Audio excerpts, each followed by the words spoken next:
What is up, YouTube? So I am currently sitting right outside of my Planet Fitness, getting ready to go train some arms. But before I go talk about my arm workout, I kind of want to address a few new things. As you could see, there is a new series that I started. This is episode 1 of my No More BS series. I just feel like over the course of the past couple weeks, I was getting a little lazy with posting these videos. And yeah, I'm tired of the BS, so no more of it. Starting today. So this is episode 1 of No More BS.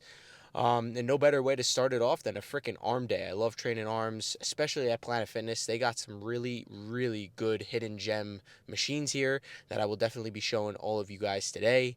But to start off my arm workout, I'm definitely going to start off with some triceps. I really like to isolate my triceps first and then go into biceps. I just feel like the pump is always better that way. I hate going to triceps and then going to biceps and then back and forth. I just feel like I lose the pump and I have to almost re-warm up my a specific muscle every single time I transition into it. So I like to just isolate one side at a time. Being that it is pretty late though, I did not take a stimulated pre-workout today.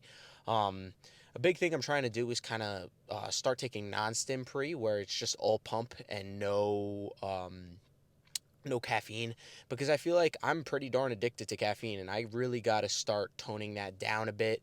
Again, I feel like if you're getting into pre workout now, only really take a caffeinated pre workout when you're feeling tired or you're going for a PR. If you're feeling all right on energy levels, just take a stim free pre workout and really get the pump benefits rather than the energy benefits.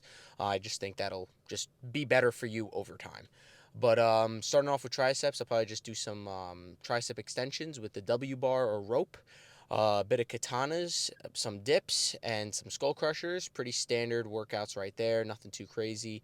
And then for biceps, just a boatload of curls, because that's really all you can do. Probably going to start off with some heavy dumbbell curls. I haven't done that in a while, and I feel like they were just really, really good, and I don't know why I stopped doing them. So that'll probably be what I do first for biceps. Probably do some preacher curls and some hammer curls. So with that all being said, I'll see you all in there for the first work set of triceps. Peace out.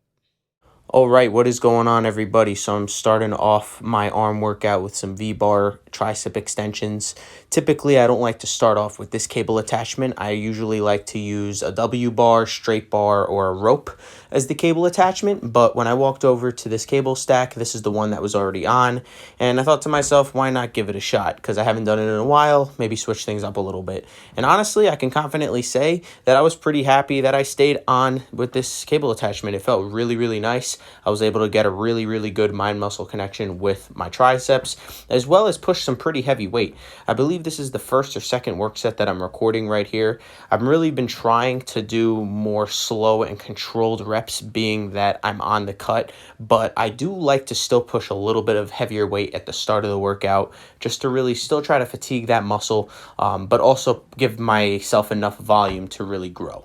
But after those V-bar extensions, I'm moving over into some machine dips, and I really, really have been liking these for a tricep movement. I had a little bit of a body weight dip period a couple weeks ago to a month ago, and that felt really, really nice.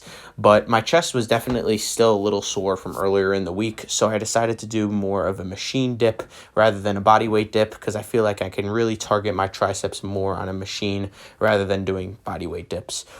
As you could see, my arm pattern, I'm not even really pressing the weight. It almost looks like I'm trying to extend the weight. And doing this and keeping your upper body more vertical is definitely going to take your chest out of the equation and put more of the emphasis on your triceps. And I really, really do like doing a dips machine as a little bit of a transition into the long head extensions or some sort of a skull crusher extension, because the dips and any sort of tricep press does a really, really good job of activating all parts of all three muscles of the tricep rather than just one.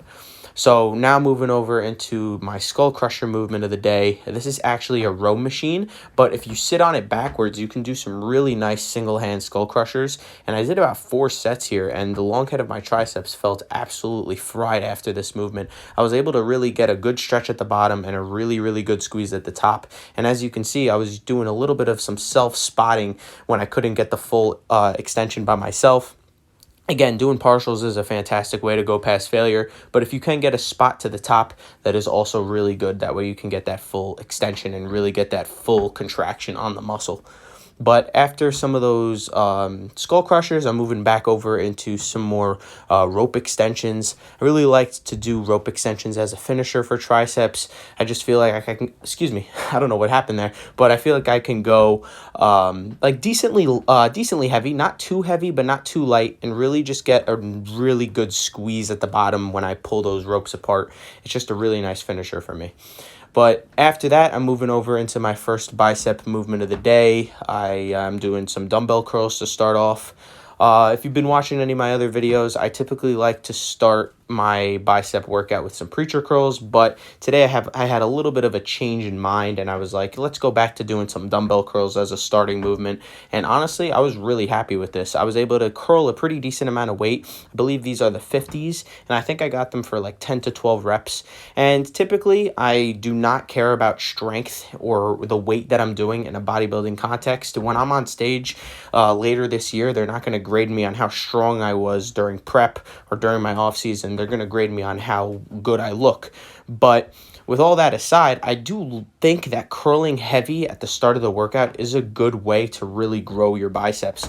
I feel like just curling that heavy weight just does a great job of fatiguing those fibers and fatiguing that muscle. That way, all of those lighter curls that you do later in the workout feel even harder because your bicep is so fatigued from the heavier curls.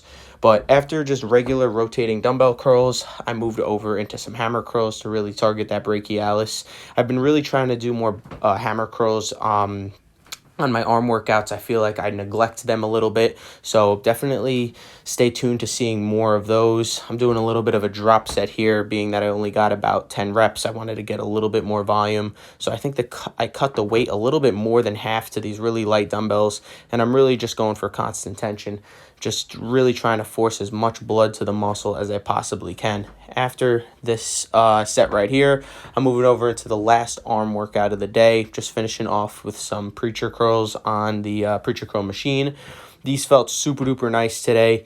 I'm really just trying to keep constant tension on the biceps the entire time. You won't see me stop for too long at the bottom, and you'll see me stop a little bit at the top, but when you're stopping at the top, you're not losing tension on your biceps. That's where the most of the tension is going to be. So I'm still trying to get a really nice squeeze at the top as well as a decent stretch at the bottom.